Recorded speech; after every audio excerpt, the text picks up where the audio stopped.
Oke, ya ketemu lagi kita di sini. Ini lagi di pos Kambling. Ya di mana ya? Enggak sih, sebenarnya di Saung di salah satu rumah sakit. Ya, pokoknya gimana aja lah. Nah, kita lanjut lagi. Sekarang kita membahas tentang bab 9 dari buku ini juga.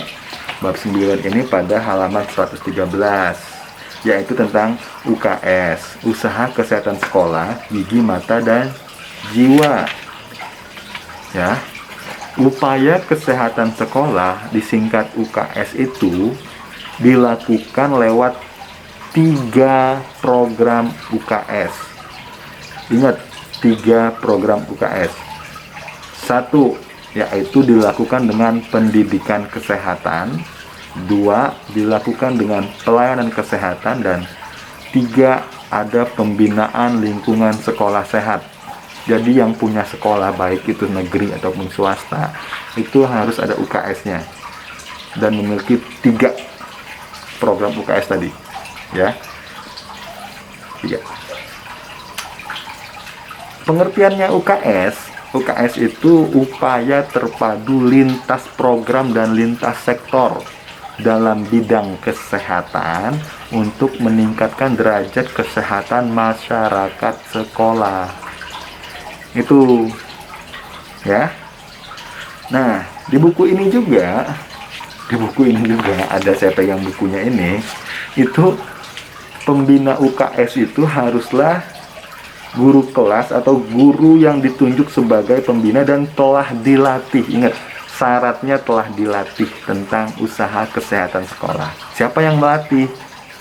Ya, jelas bisa jadi dari puskesmasnya. Tadi lihat ada lintas sektor, jadi dia harus bekerja sama. Jadi sekolah UKS ini dibina oleh siapa? Baik itu oleh sekolahnya sendiri, tapi diawasi atau bekerja sama seperti tadi itu, ya. Dimana di UKS ini mungkin waktu zaman dulu ada namanya dokter kecil. Pernah nggak bercita-cita menjadi dokter, atau pernah nggak berperan sebagai dokter kecil? Ya, itulah adanya di UKS, ya. Itu adalah kader kesehatan. Kalau di masyarakat ada namanya kader kesehatan, tapi kalau di sekolah itu dokter kecil. Yang biasanya dari murid-murid kelas 4 sampai kelas 5 SD, jangan kelas 1. Kelas 1 nggak ngerti, ya. Atau kelas 1 dan kelas 2 SMP, ya, dan SMA atau setingkat atau sederajat, seperti itu. Sasaran langsung dari UKS itu siapa sih? Ya jelas masyarakat sekolah. Masyarakat sekolah itu siapa saja? Ada peserta didik atau murid-muridnya, jelas juga gurunya, ada pamong belajarnya, ada pengelola pendidikan lainnya, pengelola kesehatan, dan masyarakat. Ya, ada beberapa UKS sekolah itu bahkan sudah menjadi klinik, bukan lagi sekedar UKS tapi klinik. Itu bagus, jadi dia bisa juga untuk masyarakat, ya. Tugasnya melaksanakan 3 program pokok UKS. 1 tadi, ya, pendidikan kesehatan, pelayanan kesehatan, dan pembinaan layanan masyarakat sekolah, ya, seperti itu. Tadi UKS, ternyata dalam sekolah itu juga namanya UKGS, Usaha Kesehatan Gigi Sekolah.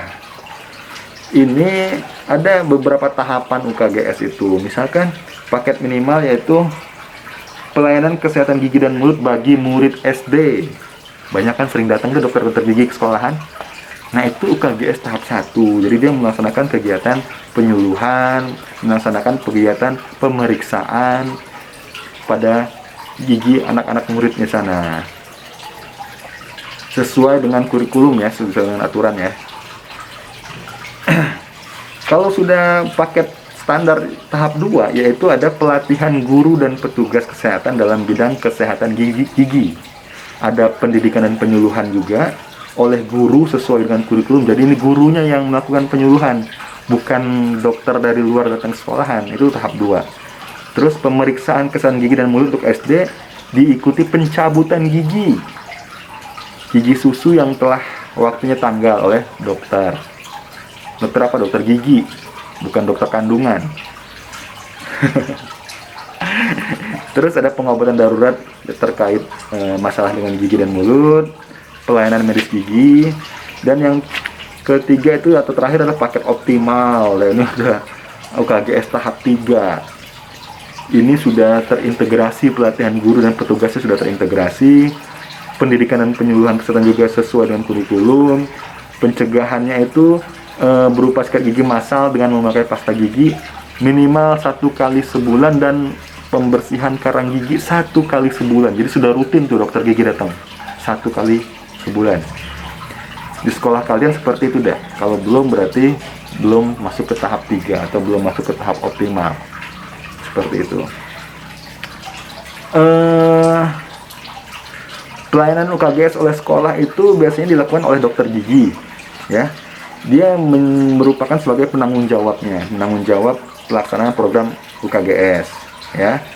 Menyusun rencana kegiatan, memberi pengarahan pelatihan kepada tenaga perawat gigi, tenaga UKS, guru dan dokter kecil tadi beserta perawat gigi. Terus juga guru di sini sebagai pelaksana kegiatan program UKGS. Ingat, dokter gigi sebagai penanggung jawab, guru sebagai pelaksana kegiatan program UKGS. Di sini membantu dokter gigi menyusun rencana kerja tadi, ya. Dan petugas UKGS tadi, ya, dokter yang tadi sebagai petugas juga. Misalnya dokter kecil juga dilibatkan sebagai petugas UKGS tadi. UKS sudah, usaha kesehatan sekolah sudah, UKGS juga sudah. Ternyata ada juga usaha kesehatan mata. Pemerintah itu pada tahun 2020 mereka sudah mencanangkan right to sight, yaitu adalah hak untuk melihat atau Vision 2020. Diterapkan oleh WHO, mohon maaf, ya. Demi mencapai tujuan mata sehat 2020, maka dilakukan promosi kesehatan mata pada masyarakat sekolah tadi, menanggulangi masalah penglihatan pada masyarakat sekolah, memfasilitasi pemerataan pelayanan kesehatan mata, menggalang kemitraan sekolah dengan masyarakat dan stakeholder dalam kesehatan mata, seperti itu.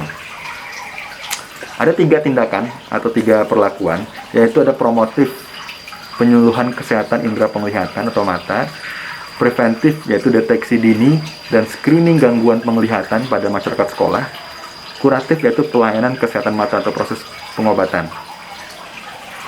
Yang biasa kita lakukan di sekolah itu misalkan ya mencegah kecelakaan mata, misalkan jangan saling main tusuk mata tuh, atau saling main tembak-tembakan kalau anak kecil, ya, dengan pistol-pistolan tuh bahaya kalau kena mata.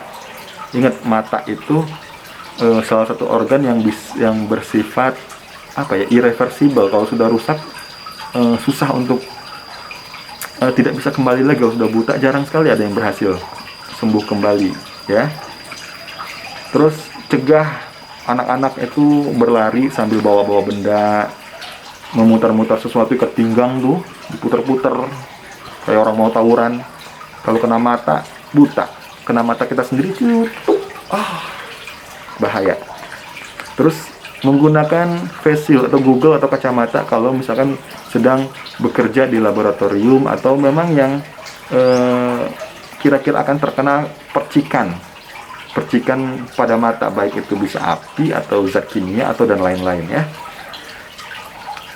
Prinsip pertolongan pertamanya yaitu adalah tenang. Yang pertama itu harus tenang, ya.